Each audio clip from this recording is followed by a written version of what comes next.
I was born in Panama in the Canal Zone, about a mile north of the locks.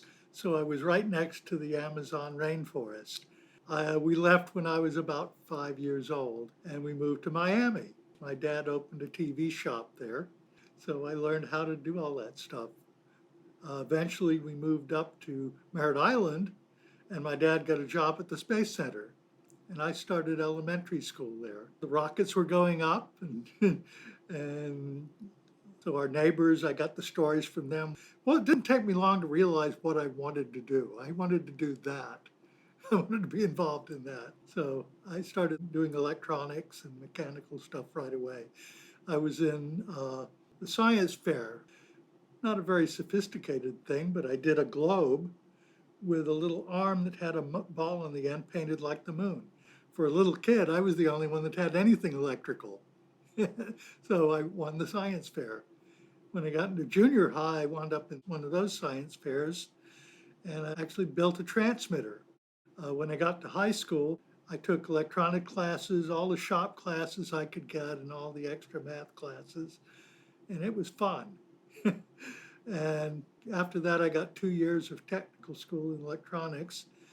I went to a year of college in engineering, and I got drafted out of that before I started my second year. And I guess they were running low on personnel, so I got drafted out of school. But it was kind of neat because they were looking for technical people. And since I had already had a couple of years of tech school and some college, they put me in electronics. And they sent me and a bunch of other people to Fort Monmouth, New Jersey, and they put 100 of us in a room. And at the end, there were only 3 people left, and I was one of them.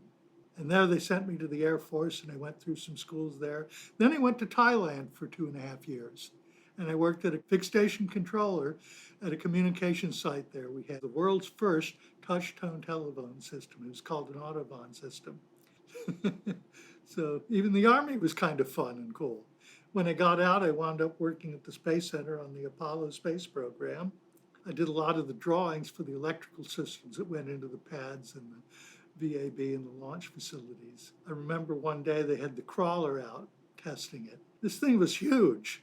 I looked like a spot on it, like an ant compared to that. And somebody told me that the sections in the tread, one link of that weighed over a ton. I wasn't there when they did the first launch, though, but I watched it on TV. By that time, I was in Maryland. I designed laser targeting systems that went on the mobile howitzers and the field guns and things like that. The laser project. I designed the electronics, the mechanics. I built the first one, which was my first introduction to the machine shop. I learned how to do that the hard way, reading books and doing it. And I wrote the software. One of my first software projects.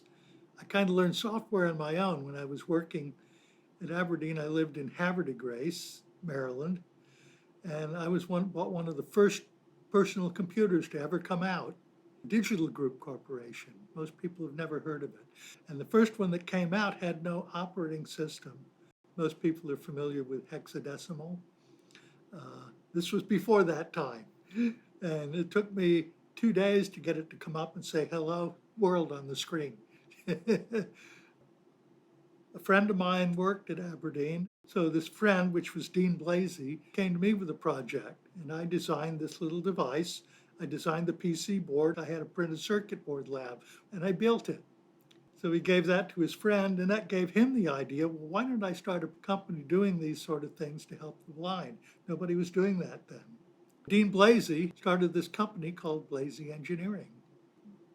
One of my first jobs, I worked for him. And the first thing we did was a Braille and Speak. After that, we did a more sophisticated version called the Braille Lite, which I designed completely from scratch.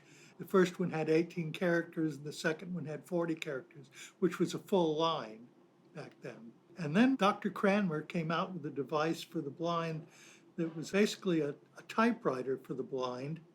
Well, I did the actual production design on that and built the first ones for him. And it printed Braille on the paper. It was the first thing that allowed blind people to be employed. It allowed universities to print books for blind students and print lesson plans and all kinds of things that nobody could do before. That's where the Romeo Brailer got started. It's named after me.